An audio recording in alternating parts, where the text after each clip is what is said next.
अगर अगर सच में तालाब में कोई जिन रहता है तो मैं उठाऊंगा उस जिन को, लेकिन उस जिन ने उठते ही मुझे खा लिया तो? वैसे ये जिन है या कुंभकर्ण जो इतने सालों से सोया हुआ है? कुंभकर्ण, हाँ, एक तरकीब है उसे उठाने की।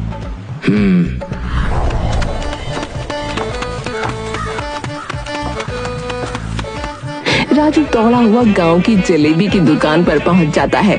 काका, काका, जलेबियां बांध दो और लड्डू भी। अरे राजू बेटा, कितने तोल दूं? 100 किलो सभी मिठाइयां तोल दो। हैं? 100 किलो? अरे बेटा, दावत वावत दे रहे हो क्या है? नहीं नहीं, पर बस चाहिए। इतनी सारी मिठाइयाँ तो अभी दुकान पर नहीं है बेटा, तो तुम एक काम करो कि तुम कल आना है, कल तक तुम्हें सारी मिठाइयाँ मैं बनवा दूंगा है। ये सुनते ही राजू वहाँ से निकलने लगता है। अरे राजू, सुनो भाई सुनो, थोड़ी पेशगी तो दे दो भाई।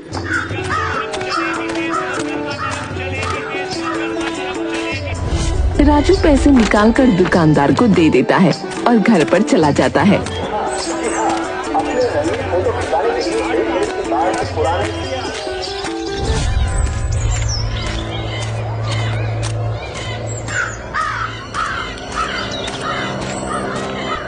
घर पर कावेरी मुंह फुलाकर बैठी थी।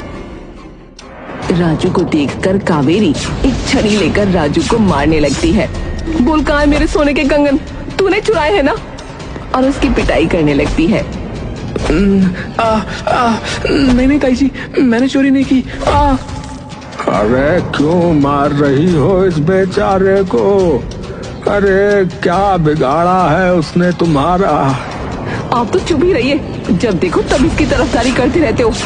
तभी सुनील वहाँ पहुँच जाता है। अरे क्यों मार रही हो इसे कावेरी? आपके लाडले भतीजे से ही पूछिए, इसने मेरे सोने के कंगन चुरा लिए। राजू, तूने ऐसा किया? मुझे तुझसे ये उम्मीद नहीं थी। तूने कंगन चुरा लिया। बता बता, कहाँ है कंगन? कहाँ है कंगन? ताऊ जी मैं सच कहता हूँ, मैंने आपका कंगन नहीं चुराया है। ये ले, तो फिर कहाँ गया कंगन? है कहाँ गया कंगन? और उसे बहुत मारती है।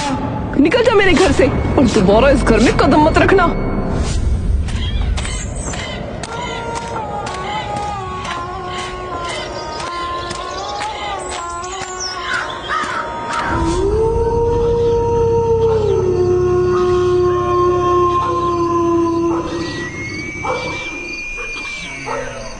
रात को अगर मेरे माँ और पिताजी होते तो आज मेरी ये हालत नहीं होती, और अगर दादाजी भी नहीं रहे तो मैं क्या करूंगा? मैं उन्हें बचा कर ही रहूंगा।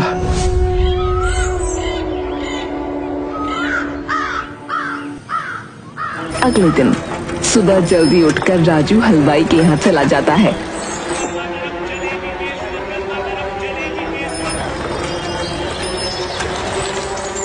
और सारी मिठाइयाँ लेकर तालाब के पास एक घर में रखवा देता है। अच्छा हुआ कल मैंने मंगलू से उसके घर की चाबी ले ली थी। इधर कावेरी, अरे ये राजू न जाने कहाँ मर गया, सुबह से नहीं देखा। इधर राजू तालाब में कूद जाता है और जिन्न को ढूंढने की कोशिश करता है। अरे आधा तालाब छान मारा, लेकिन वो जिन कहीं भी नहीं दिखा। मुझे तो लगता है ये सब अफवाह है, अफवाह। लेकिन दादाजी की जान बचाने के लिए मैं पूरे तालाब को छान मारूंगा।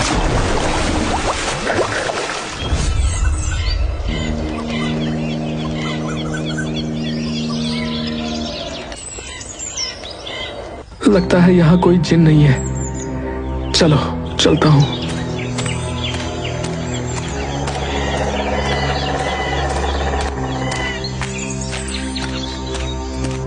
तभी उसे तालाब में एक चट्टान दिखाई देती है। अरे ये चट्टान कैसी है यहाँ? और राजू चट्टान के पास जाता है तो उसे एक दरवाजा दिखता है। राजू बिना कुछ सोचे उस दरवाजे के अंदर घुस जाता है।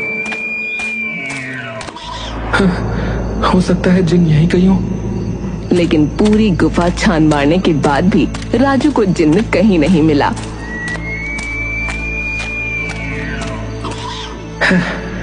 सब अफवाह है, अफवाह।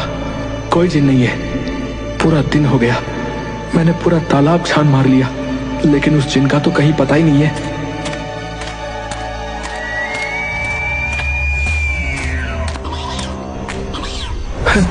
अरे अरे ये क्या है? अरे अरे इधर दूसरी तरफ पूरे गांव में आंधी चलने लगती है और तालाब में भी तूफान आ जाता है। कौन हो तुम और तुम्हारी इतनी हिम्मत कि तुमने मुझे उठाया? अब मैं तुझे नहीं छोड़ूंगा। राजू उसे देखकर डर जाता है और इधर उधर भागने लगता है। मुझे किसी भी तरह इस गुफा से बाहर निकलकर इस जिन को उस घर में ले जाना होगा। हाँ। और राजू बहुत तेजी से दौड़ने लगता है और जिन भी राजू के पीछे होता है।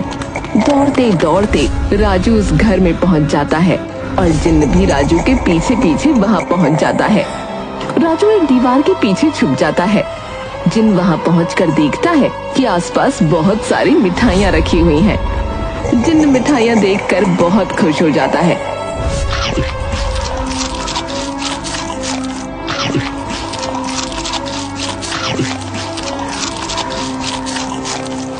और राजू उस जिन्न के सामने आ जाता है। क्यों उठाया है तुमने मुझे? मैं इतने वर्षों से उस गुफा में सो रहा था। जो कोई भी मुझे उठाने के लिए आया, मैंने उसे कच्चा चबा डाला। लेकिन तुमने मेरा पेट ऐसे ही भर दिया तो मैं तुमसे खुश हुआ। मैंने इतने सालों के बाद इतनी स्वादिष्ट मिठाइयां खाई हैं। अब बताओ, क्या चाहते हो तुम मुझसे? मैं आपसे कुछ नहीं चाहता हूँ। मैंने सुना है कि आप हर किसी की इच्छा पूरी कर सकते हैं। मुझे आपसे कुछ नहीं चाहिए, बस आप मेरे दादाजी को ठीक कर दीजिए। और उसे सारी बात बताता है। अच्छा, ठीक है, चलो। अगर तुम इस भेष में बाहर गए तो सब लोग तुम्हें देखकर डर जाएंगे। हाँ, बात तो तुम ठीक कहते हो। फिर जिन एक इंसान का वेश ले लेता है और राजू के साथ उसके घर चला जाता है।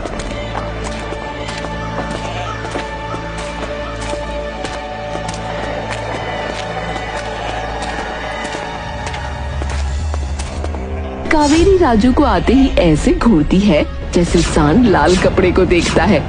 वही रुक जाओ, और कोई जरूरत नहीं मेरे घर में आने की। एक तो मेरे कंगन चुरा लिए और ऊपर से तेरी ये जुर्रत कि तुम मेरे कहे बिना मेरे घर में घुस आए। ताई जी मुझे माफ कर दो, मुझे माफ कर दो, पर मैंने आपके कंगन नहीं चुराए हैं। कावेरी मुंह फुलाकर अंदर चली जाती है।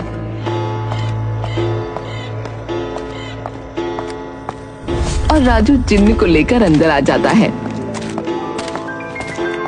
जगन राजू को गले लगा लेता है। अरे तुझे पता है बेटा, मुझे तेरी कितनी फिक्र हो रही थी। और ये व्यक्ति कौन है?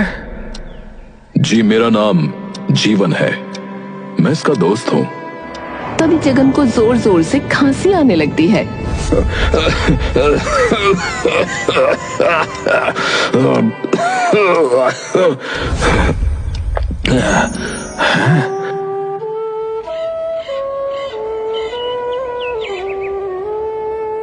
अगले दिन आपको पता है, आपका लाडला भतीजा न जाने कौन से दोस्त को लेकर आया है घर में। दोनों न काम के न काज के, 2.5 मन अनाज के। वैसे तुम्हारी ताई जी तुम्हें डांटती क्यों रहती है? और ये किस कंगन की बात कर रही थी वो? अरे परसों उनका कंगन चोरी हो गया था और उन्हें लगता है कि कंगन मैंने चुराया है, बस इसीलिए वो मुझ पर भड़क रही थी। जरा 1 मिनट। मुझे पता है कि तुम्हारी ताई जी का कंगन कहाँ है। है? कहाँ है?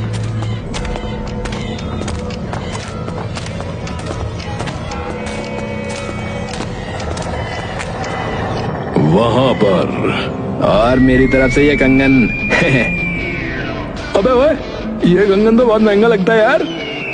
अरे महंगा तो है, मेरी माँ का है समझा। मैं चुरा के ले आया, और पता है तेरे को, इल्जाम राजू पे लग गया। तभी राजू और जिन्न वहां पहुंच जाते हैं। विजय, मुझे तुझसे ये उम्मीद नहीं थी।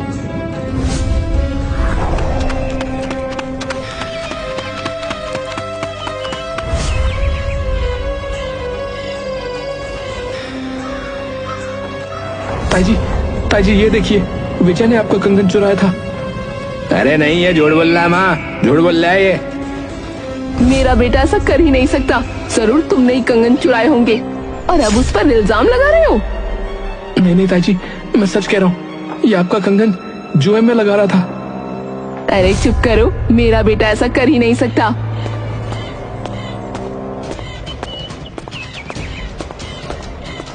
अरे तुम्हें राजू की बात पर भरोसा नहीं होगा, लेकिन तुम्हें मैं बता दूं कि तुम्हारे लाडले ने हमारे घर के कागजों पर अंगूठा लगवा लिया और हमारा घर जुए में लगा दिया। वो तो भला हो कि मुझे एक आदमी ने बता दिया, नहीं तो आज हम रोड पर होते। विजय, मुझे तुझसे उम्मीद न थी। तभी जिन्न एक चुटकी बजाता है। राजू, मुझे माफ कर दे, मैंने सच में तेरे साथ बहुत गलत किया। आप हाथ जोड़कर मुझे शर्मिंदा मत कीजिए। आप ही ने तो ताई जी पर कुछ जादू किया है ना?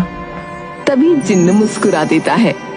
ये सब छोड़ो और ये औषधि लो और तुम्हारे दादाजी को सुबह उठते ही पिला देना।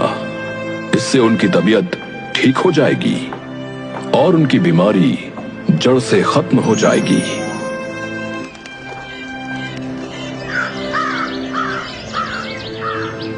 जिन्न ने जैसा कहा था, राजू ठीक वैसा करता है।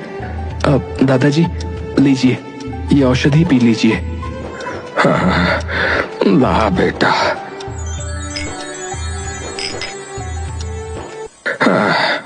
मेरे पिछले जन्म के कोई अच्छे कर्म रहे होंगे बेटा, जो तू मुझे पोते के रूप में मिला, और तेरी ये जादुई औषधि से मैं पहले से काफी अच्छा महसूस कर रहा हूँ बेटा।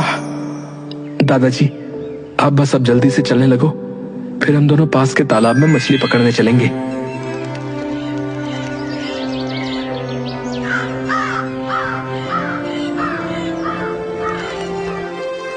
और थोड़ी ही दिन में जगन की बीमारी ठीक हो जाती है। इस तरह से राजू के हौसले ने उसके परिवार को एक कर दिया और इसके बाद सब मिलजुल कर प्यार से रहने लगे। जिन्न का राज अभी भी राज बना हुआ है, जैसी जिन्न की मर्जी थी